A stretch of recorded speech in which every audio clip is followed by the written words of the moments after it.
Y'all remember that DoorDash driver who got shot for knocking on the wrong door, ended up, lost and didn't know how to navigate his way from his last delivery, and his devices died?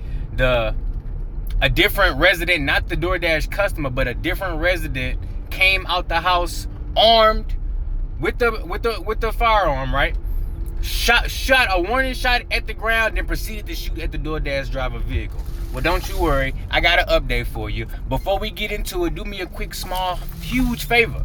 Hit that like button and that subscribe button. We almost at 37,000. Let's get right into it. Yes, sir. Yes, sir. Yes, sir. A Hudson Valley man is heading to prison, sentenced today to 17 years for shooting a lost DoorDash driver who came to his home just simply looking for help. Eyewitness News anchor Sandra Bookman in the newsroom with the details. Sandra? Yeah, Mike and Sade, prosecutors say John Riley III, the former highway superintendent of Chester, New York, opened fire on that unarmed driver as he tried to leave. One of those bullets pierced the car and hit 28-year-old Alpha Berry in the back, changing his life forever. I take no pleasure in the incarceration of anyone. I'm sure he's sorry at this point, but as the judge said, there has to be some form of punishment. The case shocked the community, and it was all caught on camera. Investigators say the driver, Alpha Berry, had gotten lost back in May of last year. His phone dead when he knocked on Riley's door asking for directions. I don't know. My phone is broken. I need any help. Instead, police say Riley fired multiple shots, even as Berry tried to get away in his car. Today, his attorney reacted to the sentence. We accept the verdict.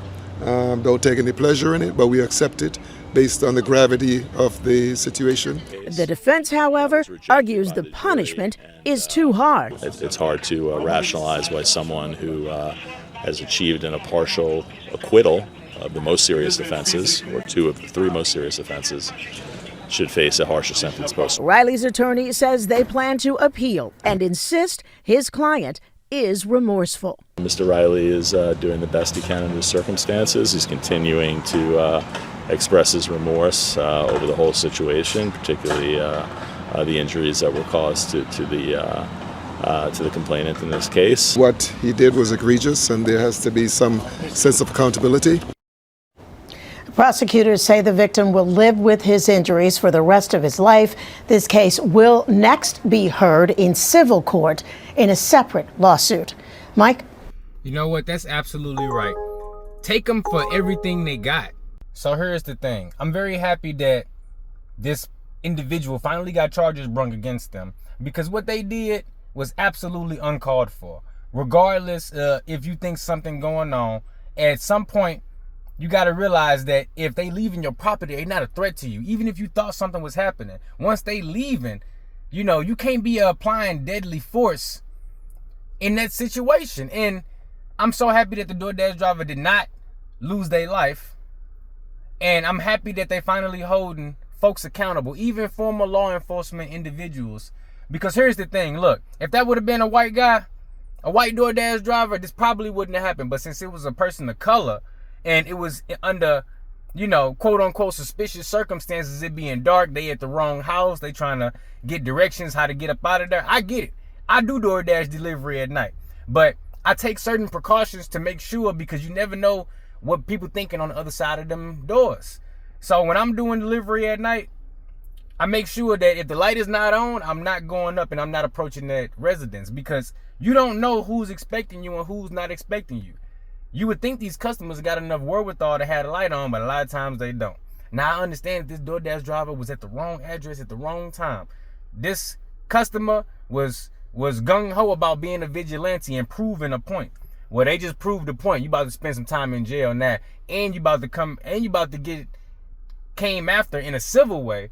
And I'm pretty sure you're going to lose a lot of money, if not that house, for what you did to this driver, because they could have lost their whole life. So you should be on the hook for everything that you own if you're willing to go that far in a situation that didn't need to be escalated in that manner. I'm very happy that this finally happened. It's been a long time coming. I've been following this story since the beginning. my thoughts and prayers go out to the DoorDash driver and the family, because again, when you out doing delivery, your main objective is to make it home safe to your family. And this driver almost did not make it home safe.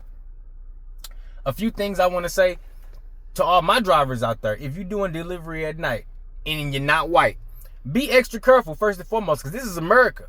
You see how they do our ass. This is America. Don't think shit is sweet, because shit is not sweet out here. Be careful when you're doing deliveries at night. Keep you some type of reflective gear, kind of like how the cart associates at the grocery stores have. Get you like a reflective jacket of some kind. Bring a flashlight with you. If you really want to go up there on that porch and it's dark, bring a flashlight with you so at least you visible, right? Shine the light on yourself or the DoorDash delivery bag or whatever you got with you, because that way at least you illuminating yourself and you become invisible. I tend to not message the customer unless I absolutely have to.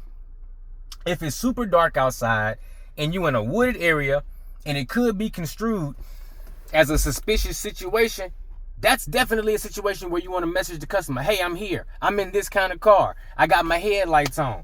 I'm coming up, dropping it off right now. Whatever you need to do to ensure that extra level of safety for yourself, I think we should be doing that. But, I feel sorry for this driver. Obviously, you can tell that English is not his first language. He probably didn't know how to use the navigation within the app correctly, or he didn't have what he needed to make sure his phone didn't die and end up in that situation.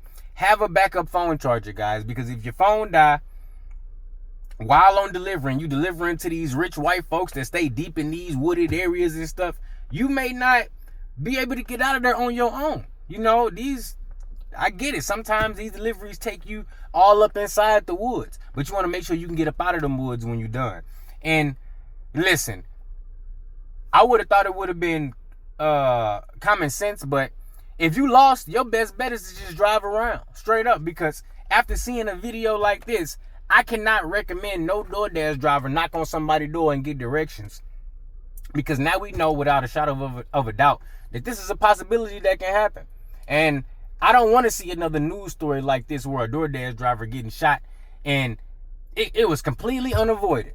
I mean, completely. We have enough bad press when it comes to being a delivery driver with the different things that happen with customer confrontations, merchant confrontations.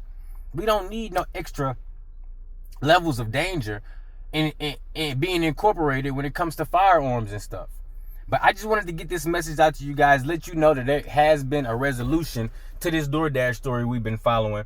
And just to reiterate, be safe out there, because a delivery or you being lost or trying to make a quick $100, it ain't worth losing your life over. And it definitely ain't worth whatever injuries that this driver gonna have for the rest of their life because of this delivery.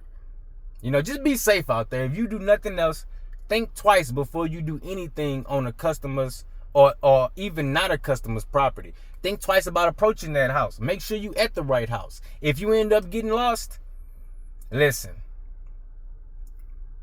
you might have to just do your best and try to figure it out. Because I can't recommend that you asking another neighbor for directions. That might not be the safest route these days no more.